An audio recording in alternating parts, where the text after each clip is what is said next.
What's going on, Dolphin fans? Mitchell Rents from Chat Sports, ready to get into today's news and rumors around Miami. Now, some of the stuff that you guys are going to see here on today's show, I'm going to go through a head coaching tracker, if you will, to let you know who the coaches that Miami has already interviewed and some that they are going to interview. We're going to talk about some draft rumors from Mel Kiper's latest mock, and at the very end, I found a pretty cool, interesting article around 3 players that the Dolphins could potentially trade for. I'm going to go ahead and give you my 2 cents on that. All right, first let's get in here to Brian Daboll, who, when you look at a lot of these coaches that Miami is interviewing, it doesn't really surprise me that Daboll's one of these guys up here. Now, he traveled to Buffalo after the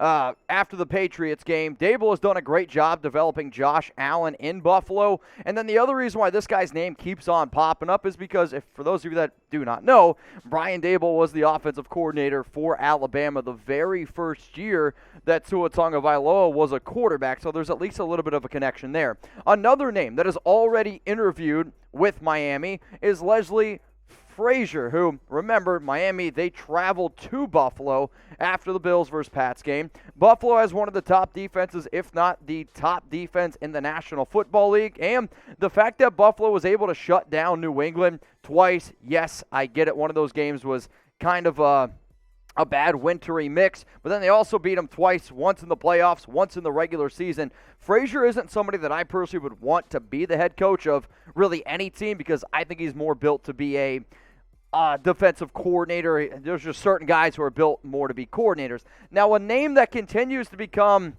more and more popular around NFL circles is Mike McDaniel. Now, he completed this interview on Wednesday, has been coaching in the NFL since 2005, and when you have the idea that he's learned underneath Kyle Shanahan and the fact that he was able to learn under Shanahan with the Atlanta Falcons, now with San Francisco, a lot of people think that he's one of the better run design type of coordinators / could potentially be a head coach. So if you're Miami and you want to go with a run-first offense, maybe McDaniel would be a good guy to go with. Now, let me know, y'all, down in the comments, who should the Dolphins hire as their next head coach? Obviously, there's going to be a lot of new candidates that come in and out, and as soon as Miami decides to hire someone, we're going to keep you guys up to date. So hit that subscribe button, and then make sure you guys turn on those noties. But let me know, who should the Dolphins hire as their next head coach? So here are some other names that at least Miami has requested to interview. Dan Quinn, Kellen Moore, they're both going to be today, January 20th. Vance Joseph is somebody, again, who I like as a DC. Wouldn't really like him as a head coach. He's going to be on the 21st, as is Thomas Brown, running back assistant for the Los Angeles Rams. His interview is also on the 21st. Now, I don't know about y'all. I am all about trying to grow things, and I think if you can get a community of people together and all trying to go after one thing, it's pretty powerful. Now, I've been really trying hard. I don't know if you guys have noticed. I've been working my butt off trying to get this YouTube channel to 20,000 subs. And the more subs you guys get here, the more videos and more content we are going to be able to provide as a company, whether it's me, whether it's Tom, whoever the heck comes on here. I want you guys to never miss anything, so hit that sub button, and if you are a watcher, show this to some Dolphins YouTube channels. Show it to them. I would appreciate it because we need more subs. All right, so now the next thing coming up here on today's show is you're going to start seeing a lot of draft rumors popping up. Why? It's the offseason. There's going to be stuff around trades, free agency, and draft. And ESPN draft analyst Mel Kiper Jr., he released his latest mock draft. And if anybody wants to see a reaction to that mock draft, another reason to go subscribe to our main Chat Sports channel that has over 277,000 subs is because I actually did a mock draft reaction. Now, Kiper had Miami taking Jahan Dotson, and he had a really strong year at Penn State. I like the idea of trying to pair him with Waddle, but obviously, if you know the Dolphins, I've said 100 times on the show, you got to build that offensive line. Now, here's the reason why Kiper decided to go with Dotson and why he went with him overall and what he had to say in his article. Miami has used significant assets to build its offense around quarterback Tua Tagovailoa, but not every move has worked out, particularly along the offensive line. They've used 3 top 50 picks on the O-line in the past 2 drafts, and none of the 3, Austin Jackson, Liam Eichenberg, and Robert Hunt, is a surefire above-average starter, which I 100% agree with. With Trevor Penning off the board in the previous pick, though, I don't have another lineman with a round 1 grade, so let's address another spot to help Tua Tagovailoa with this pick. which comes from 49ers trade up in the last year's draft. Now, if you're wondering, what are some of the numbers here behind Dotson and why do I personally like him as a prospect? He had 91 catches last season for Penn State, 1,182 yards, 13 yards per catch, and then 12 total touchdowns. I mean, if you watch this young dude, he's electric, and he doesn't really stretch the field often. Well, the way the Penn State used him was they got him the ball quickly, and then they let him be athletic, which is exactly what you saw last season with Jalen Waddle and Tua. So for me, I'm like, I really think that Dotson would be a good fit with Tua, because until he shows me that he has the ability to be able to throw the deep ball, I think adding a guy like this would help a lot. Now, it depends what Miami does. Maybe a tight end with Mike Gesicki. Do they decide to bring him back? What exactly are they going to do with Devontae Parker? I think you could potentially look at trading him. Jalen Waddle, Will Fuller's going to be gone. So if you have two young receivers who are really good with yards after the catch, I do like this pickup a lot. So shout out to Mel, though I would like an offensive lineman. Now, in terms of some of the other picks that ended up happening right before, because I obviously think, a lot of context and these mock drafts needs to be had. You had the New England Patriots. They took Jamison Williams at 21, wide receiver out of Alabama.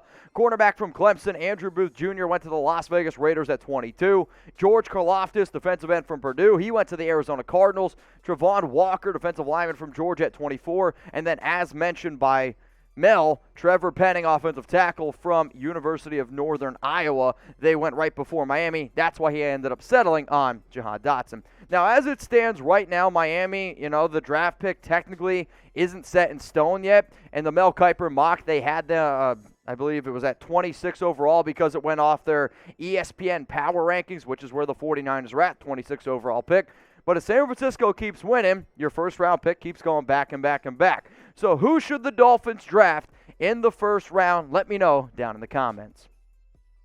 Now, if anybody out there wants to go ahead and bet on NFL games, we got a hell of a deal going on. I know I talk about it a lot, but it's because it's the best deal on the internet. So if you want to bet on all the AFC, NFC playoff games, go to chatsports.com/bet. Promo code Dolphins125. It gets you 125% deposit bonus. What does that mean? It means if you deposit $100, they actually give you $125 for free to bet with. Now, in terms of what are some of the games going on, you got the Titans versus Bengals. That's the first game on Saturday. The over-under in that one is set at 47.5. Titans, 3.5-point favorites. The Packers, that's the second game on Saturday. They're 6-point favorites. The over-under in that one is 47. The Bucs, they're 3-point favorites up against the Rams. The over-under is 48.5. Chiefs, 2-point favorites against the Bills. The over-under 54.5 points. So one more time, if you want to get those bets in, chatsports.com/bet. Promo code Dolphins125.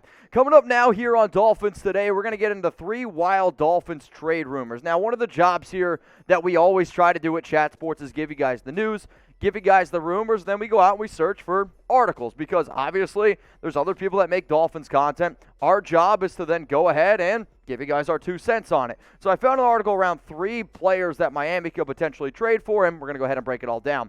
The first dude named in the article was Calvin Ridley. The Dolphins going out and getting the Atlanta Falcons receiver, and the deal that they ended up having was Miami gets Ridley, and then the Falcons get a 2022 second-round pick. Personally, for me, I think this is great value for both sides because Ridley was drafted 26th overall in the 2018 draft, and in 2020 he had 90 catches, 1,374 yards, 9 touchdowns with a little bit of a washed-up Matt Ryan. He was forced to be the number 1 receiver because Julio Jones battled a lot of injuries. Now, the reason why the trade rumors around Ridley are popping up is because Ridley didn't play the season. He's decided to step away for personal reasons, and now it sounds like he wants to come back and play, and it almost sounds like he didn't really even want to be a part of the Atlanta Falcons, and he wants out. So now you guys be the GM.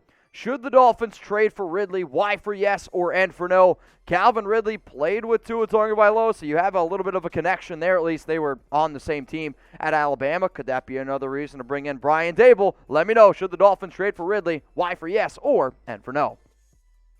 Another player who popped up a lot during the NFL trade deadline, and to be honest, I The only reason why I can come up with why the Houston Texans didn't trade Brandon Cooks is because they are a dumpster fire over an organization. Now, here was the trade that was in the article. The Dolphins get Cooks. The Texans get a 2022 third-round pick. When you look at some of the numbers that Cook's been able to put up over the past 2 seasons, I mean, the fact that he had 90 grabs, over 1,000 yards, 6 touchdowns with Tyrod Taylor and Davis Mills this season speaks volumes of how talented he is. Now, even though he's played in the NFL for like 8 years, he's still pretty young, but he does have a lot of concussion issues to at least keep in mind.